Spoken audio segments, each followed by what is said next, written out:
Το πρωτότυπο τουρκικής κατασκευής αεροσκάφος, το οποίο πιθανότατα κακώς αναφέρεται ως πέμπτης γενιάς, της Τουρκίας, Καν, ολοκλήρωσε τη δεύτερη επιτυχημένη δοκιμαστική πτήση του.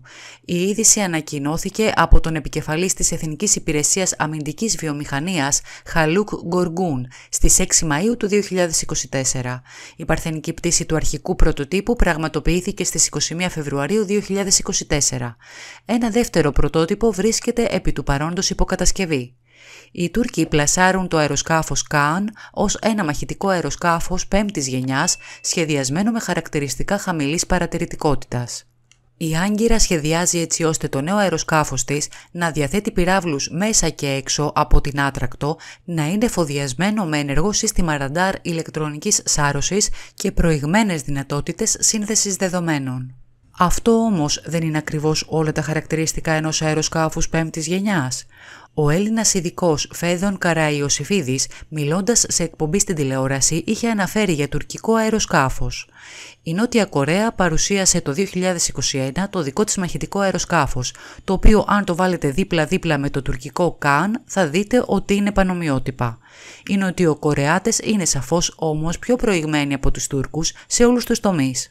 Οι Τούρκοι, όπως όλα δείχνουν, θα τοποθετήσουν στο νέο τους μαχητικό κινητήρες από F-16, όπως και έγινε, ενώ η σχεδίασή του, η οποία οφείλεται στη Νότια Κορέα, μας δείχνει ότι θα έχει πράγματα πάνω του εξαιρετικά προηγμένα.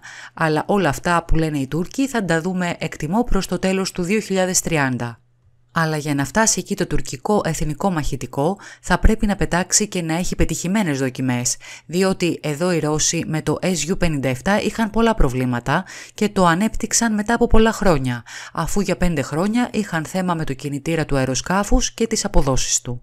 Επίσης, οι Ηνωμένες Πολιτείες δεν βλέπουν με καθόλου καλό μάτι την διείσδυση της τουρκικής αμυντικής βιομηχανίας στο παγκόσμιο γίγνεσθε, ενώ έχουν κάνει επανελειμμένες προειδοποιήσεις για τις πωλήσεις των τουρκικών μη επανδρωμένων εναέριων οχημάτων. Το τουρκικό αεροσκάφος, όπως το βλέπουμε σήμερα, είναι ένα βελτιωμένο F-16, το οποίο δεν είναι πουδενή καλύτερο από τα ελληνικά F-16V, για παράδειγμα, πλην του σχεδιασμού του αεροσκάφους, το οποίο δεν μπορεί να διεξάγει αερομαχίες.